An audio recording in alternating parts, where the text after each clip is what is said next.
மீனா சிந்தாமணியோட இந்த மாதிரியான கேவலமான திட்டங்கள் எதுவுமே தெரியாததுனால அந்த ஆள்கிட்ட இருந்து அட்வான்ஸ் பணம் 25,000 வாங்கிட்டு வீட்டுக்கு வந்தது மட்டும் இல்லாம முத்துக்கிட்ட தனக்கு 2 லட்சம் ரூபாய்க்கு கிடைச்ச ஆர்டரை பத்தியே சொல்றாங்க. அதே சமயம் நமக்கு கண்டிப்பா இதுல 50,000 வரைக்கும் லாபம் வர வாய்ப்பு இருக்குன்னு சொல்றாங்க. இதை கேட்டுட்டு முத்து ரொம்பவே சந்தோஷப்பட்டது மட்டும் இல்லாம இருந்த சந்தோஷத்துல மீனாவை தூக்கி சுத்த ஆரம்பிக்கிறாங்க. அப்போ இதனால மீனா ரொம்பவே வெக்கத்துல எங்க போது நிறுத்துங்க கீழே விடுங்கன்னு சொல்லிட்டு இருக்கா. அப்ப கரெக்டா வீட்டுல இருக்கவங்க எல்லாருமே இவங்களோட சத்தத்தை கேட்டு வெளியே வந்துடுறாங்க. ஆனா இந்த மாதிரி இவங்க 2 பேரும் இவ்வளோ ஹாப்பியா இருக்கிறத பார்த்துட்டு கொஞ்சம் கூட அதை பொறுக்கவே முடியாது. விஜயாவோ மறுபடியுமே கடுப்புல அவங்கள திட்ட ஆரம்பிக்க. ஆனா அது எதையுமே கண்டுக்காத முத்துவோ ரொம்பவே சந்தோஷத்தோட அண்ணாமலை கிட்ட மீனாவுக்கு கிடைச்ச ஆர்டரை பத்தி சொல்ல, மீனாவுமே தனக்கு கிடைச்சிருக்க ஆர்டரை ரொம்பவே பெருமையாவும் சந்தோஷமாவும் சொல்லிட்டு இருக்காங்க. இதனால ரொம்பவே ஹாப்பியான அண்ணாமலையும் மீனாவுக்கு வாழ்த்துக்கள்லாம் சொல்லிட்டு இருக்கா. அதே மாதிரி ஸ்ருதியும் மீனாவை ரொம்பவே பெருமையா பேசிட்டு இருக்காங்க. ஆனா இதனால கொஞ்சம் கடுப்புல இருக்க ரோகிணியும் சரி சரி இதெல்லாம் ஒரு பெரிய ஆர்டர் மாதிரி பேசிட்டு இருக்கீங்க, வெறும் 2 லட்சம் ரூபாய் ஆர்டர் தானேன்னு சொல்லிட்டு சொல்றது மட்டும் இல்லாம பக்கத்துல இருக்க மனோஜும் ஆமா 2 கோடி ரூபாய் ஆர்டர் மாதிரி ரொம்ப தான் சீன் போட்டுட்டு இருக்கீங்கன்னு சொல்லிட்டு கொஞ்சம் மீனாவை கஷ்டப்படுத்துற மாதிரி பேச ஆரம்பிக்க. ஆனா பக்கத்துல இருந்த முத்துவோ எப்பவும் போலயே மீனாவுக்கு சப்போர்ட் பண்றது மட்டும் இல்லாம மனோஜை நோஸ் கட் பண்ணி விடுற மாதிரி பேசிடுறாங்க. எல்லாத்துக்கும் மேல மீனா தன்னோட உழைப்பால இந்த லெவலுக்கு வந்திருக்கா. எங்களை பொறுத்த வரைக்கும் 2 லட்சம் ரூபாய், அது எங்களோட உழைப்பால நாங்க பண்ற இந்த 2 லட்சம் ரூபாயோட ஆர்டரே ரொம்ப பெரிய ஆர்டர் தான் சொல்லிட்டு ரொம்பவே பெருமையோட மீனாவை பேசிட்டு மீனா கிட்ட மீனா நீ எதை பத்தியும் கவலைப்படாத, இந்த ஆர்டரை நம்ம சூப்பரா முடிக்க போறோம்னு சொல்லிட்டு இருக்காங்க. ஆனா அப்போ இது எல்லாத்தையுமே பார்த்துட்டு இருக்க விஜயாவும் உடனடியாக அங்கிருந்து சைடா போயிட்டு சிந்தாமணிக்கு கால் பண்ணி இங்க பாருங்க இவளுக்கு 2 லட்சம் ரூபாய்க்கு ஒரு மிகப்பெரிய ஆர்டர் கிடைச்சிருக்கு போலயே, அதை பத்தி நீங்க இன்னும் தெரியாம தான் இருக்கீங்களா என்ன? இவளுக்கு போய் இவ்வளவு பெரிய ஆர்டர் கிடைக்க நீங்க விடலாமா? நீங்களாம் இப்படி பண்ணுவீங்கன்னு நான் கொஞ்சம் கூட எதிர்பார்க்கவே இல்லைன்னு சொல்ல. ஆனா சிந்தாமணியோ செம்ம கூலா இங்க பாருங்க அந்த ஆர்டர் கிடைக்க நான் தான் காரணம், அந்த ஆர்டரால அவ இந்த அளவுக்கு சந்தோஷமா இருக்கான்றத கடைசியா நீங்க பார்த்து ரசிச்சுக்கோங்க. ஏன்னா இதுக்கப்புறமா அவ வாழ்நாள் முழுக்க ஏன்டா இந்த ஆர்டரை எடுத்தோன்ற அளவுக்கு வருத்தப்பட போறான்னு சொல்லிட்டு வில்லத்தனமா சிரிச்சிட்டு இருக்காங்க. அப்போ இதனால ஷாக்கான விஜயாவோ என்ன சொல்லிட்டு இருக்கீங்க, அந்த ஆர்டரால இவளுக்கு என்ன ஆக போகுதுன்னு கேட்க.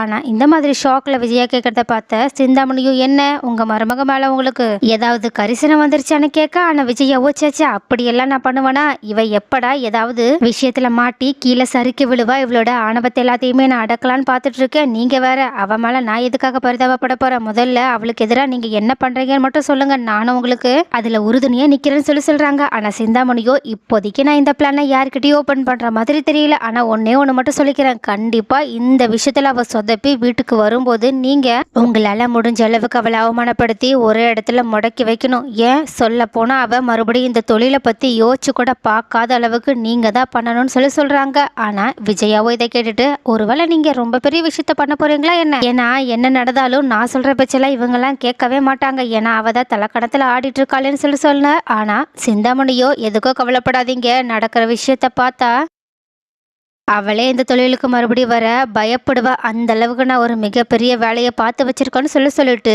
வில்லத்தனத்தோட பேசி சிரிச்சுட்டு போனை கட் பண்ணிட. இதை கேட்ட விஜயாவும் ஒரு வழியா இந்த மீனாவோட கொட்டம் அடங்கினா போதும், இவ அதாவது பிரச்சனையில சிக்கி சின்ன படமா ஆகணும், அதை பார்த்துட்டு நான் ரொம்பவே சந்தோஷப்படணும்னு சொல்லிட்டு கொஞ்சம் கூட மனசாட்சியே இல்லாம மீனாவோட கஷ்டத்தை பார்த்து சிரிச்சுக்கிட்டு இருக்க. ஆனா இந்த பக்கமும் இது எதுவுமே தெரியாத மீனாவும் முத்துக்கிட்ட போயிட்டு கொஞ்சம் சுகத்தோட எங்க 25,000 அட்வான்ஸா கொடுத்துருக்காங்க, நமக்கு பூ வாங்கவே இன்னும் கொஞ்சம் நிறைய பைசா தேவைப்படுது, அதுக்கு என்ன பண்றதுன்னு தெரியலன்னு சொல்ல. ஆனா முத்துவோ கொஞ்சம் யோசனையோட எவ்வளவு மீனா தேவைப்படுதுன்னு சொல்லி கேட்க. உடனே மீனாவோ இன்னும் ஒரு 25,000 இல்லைன்னா ஒரு 30,000 இருந்தா கரெக்டா இருக்குங்க, ஏன்னா இப்பெல்லாம் பூ வேலை அதிகமாயிடுச்சு இல்ல, அதனாலதான் அவங்க கிட்டே நான் கூட கேட்டேன், பட் அவங்களால இப்ப தர முடியாதுன்னு சொல்லிட்டாங்க, இன்னும் 2 நாள்ல தந்துறேன்னு கூட சொல்லியிருக்காங்க. சோ எனக்கு தெரிஞ்சு இந்த வேலையெல்லாம் முடிச்சதுக்கு அப்புறமா தான் நமக்கு பணத்தை தருவாங்கன்னு தோணுதுங்கன்னு சொல்றாங்க. உடனே இதை கேட்ட முத்துவோ சரி மீனா கொஞ்சம் வெயிட் பண்ணு, நான் இப்ப வந்துடுறேன்னு சொல்லிட்டு அவங்க வெளியே போயிட்டு அவங்களோட ஃப்ரெண்ட்ஸ் கிட்ட ஒரு 30,000 கடனா கேட்க. ஆனா அவங்களோட ஃப்ரெண்ட்ஸோ ஏண்டா 30,000 நாங்க எங்கடா போவோம், சரி உங்களுக்கு தெரிஞ்ச ஒரு ஆள் இருக்கான், இப்போ எல்லாத்துக்குமே அவன் கடன் கொடுத்துட்டு இருக்கானா, பேசாம அவங்க கிட்ட போயிட்டு நம்ம பேசலாமான்னு சொல்ல. இதை கேட்டுட்டு கொஞ்சம் யோசனையோட சரின்னு சொன்ன முத்துவ அவங்களோட ஃப்ரெண்ட்ஸுமே அந்த ஆளுகிட்ட கூட்டிட்டு போறாங்க. ஆனா அந்த ஆளோ சிந்தாமணியோட ஆளு, பட் அது முத்துவுக்கு தெரியவே இல்லை, அதனால அவங்க கிட்ட இருந்து பணத்தை வாங்க அந்த ஆளும் முத்துக்கிட்ட ஒரு பாண்ட் பேப்பர்ல சைன் வாங்குறாங்க. ஆனா அதை படிச்சு கூட பார்க்காத முத்துவும் மத்தவங்க சொல்ற பேச்சு கேட்டுட்டு அவங்க நல்லவங்க தான் போலான்னு சொல்லிட்டு நினைச்சுக்கிட்டு உடனடியாக அவங்க கிட்ட இருந்து 30,000 ரூபாய் பணத்தை வாங்கிட்டு வந்துடுறாங்க. பட் அந்த பாண்ட் பேப்பர்ல அவங்க 30,000க்கு பதிலாக பக்கத்துல ஒரு 0 போட்டு 3 லட்சம் ரூபாய் கடன் வாங்கினதா எழுதி வச்சிருக்காங்க. அதே மாதிரி இந்த பக்கமும் மீனா கிட்ட பைசா, அதாவது 25,000 கொடுத்தவங்களும் அதுல இன்னொரு 0 ஆட் பண்ணி 2.5 லட்சம்னு எழுதி வச்சிருக்காங்க. பட் அதையுமே மீனா கவனிக்கவே இல்லை. ஸோ இப்போ முத்துவுக்கும் மீனாவுக்கும் ஃபோர்ஜரி பண்ணி 5 லட்சம் ரூபாய் கடன் இருக்கிற மாதிரி சிந்தாமணியோட ஆளுங்க ரெடி பண்ணிடுறாங்க. ஆனா இந்த பக்கம் இது எதுவுமே தெரியாத மீனாவோ அந்த 30,000 வச்சு எப்படியோ பூவெல்லாம் வாங்கி செம்மையா டெக்கரேஷன் பண்ணி அந்த கல்யாணத்துக்கு தேவையான ஏற்பாடு எல்லாத்தையுமே பண்ணிடுறாங்க. ஆனா அந்த பக்கமும் அந்த கல்யாண வீட்டுல இருக்கவங்களும் இந்த மாதிரி மீனா பண்ணிருக்கதை பார்த்துட்டு ரொம்பவே ஷாக் ஆனது மட்டும் இல்லாம உடனடியாக மீனா கிட்ட வந்துட்டு, ஏமா என்ன நாங்க கொடுத்த பணத்துக்கு நீ சரியா வேலை செய்யல போலயே, இவ்வளோ கம்மியா பூவெல்லாம் வச்சிருக்கேன்னு சொல்ல ஆனா மீனாவோ என்ன சொல்லிட்டு இருக்கீங்க, நீங்க கொடுத்த 2 லட்சம் ரூபாய்க்கு எவ்வளவு பூ வைக்க முடியுமோ அதுக்கு ஏத்த மாதிரி நான் வச்சிருக்கேங்க. 1 லட்சம் ரூபாய்க்கு நான் பூவையே வாங்கி அதுக்கான ஏற்பாடு எல்லாத்தையுமே செஞ்சிருக்கேன் தெரியுமான்னு சொல்ல ஆனா இதை கேட்டுட்டு ஷாக் ஆன அந்த கல்யாணத்தோட மாப்பிள்ளை வீட்டுக்காரங்களோ பொண்ணு வீட்டுக்காரங்க கிட்ட, என்னம்மா என்ன 2 லட்சம் ரூபாய் தான் இந்த டெக்கரேஷனுக்காக நீங்க கொடுத்தீங்கன்னு சொல்றாங்க, நாங்க தான் 5-6 லட்சம் ஆனாலும் பரவாயில்ல நல்லா கிராண்டா பண்ணுங்கன்னு சொல்லியிருந்தோம்ல, பட் நீங்க என்ன இவ்வளவு கஞ்சத்தனமா இருந்திருக்கீங்கன்னு சொல்றாங்க. ஆனா அந்த பொண்ணு வீட்டுக்காரங்களோ ஒரு நிமிஷம் சார், ஒரே நிமிஷம் சொல்லிட்டு உடனடியாக மீனா கிட்ட, என்னம்மா நீ என்ன பேசிட்டு இருக்க, நாங்க இந்த டெக்கரேஷனை 5 லட்சம் ரூபாய்க்கு தானே பண்ண சொன்னோம், ஏன் பண்ண சொன்ன அமௌண்ட்ல பாதி அமௌண்ட் அட்வான்ஸாவே கொடுக்க சொன்னோமே, 2.5 லட்சம் ரூபாய்க்கு உன்னால இவ்வளவுதான் பண்ண முடிஞ்சிச்சா, நாங்க தான் மீதி பணத்தை தந்தாரோன்னு சொன்னோம்ல, வெறும் 1 லட்சம் ரூபாய்க்கு மட்டும் பூவை வாங்கி டெக்கரேஷன் பண்ணிருக்கேன்னு சொல்லிட்டு எங்க கிட்டயே பெருமையா பேசிட்டு இருக்க, மீதி பணத்தை என்னமா பண்ண, உனக்கெல்லாம் ஏதோ ஏழப்பட்ட பொண்ணு ஏதோ கஷ்டப்படுற பொண்ணுன்னு சான்ஸ் கொடுத்ததுக்கு எங்க தலையில மிளகா அரைச்சிட்டலன்னு சொல்லிட்டு பேச ஆரம்பிக்க. ஆனா இதனால ஷாக் ஆன மீனாவும், என்ன சொல்லிட்டு இருக்கீங்க, என்கிட்ட இதை பத்தி அவங்க எதுவுமே சொல்லலையே, மொத்தமாவே 2 லட்சம் ரூபாய் தான் பட்ஜெட்னு என்கிட்ட சொன்னாங்க, எல்லாத்துக்கும் மேல 25,000 மட்டும் தான் எனக்கு அட்வான்ஸாவே கொடுத்தாங்க, நான் தான் என் கை காசை பரட்டி போட்டு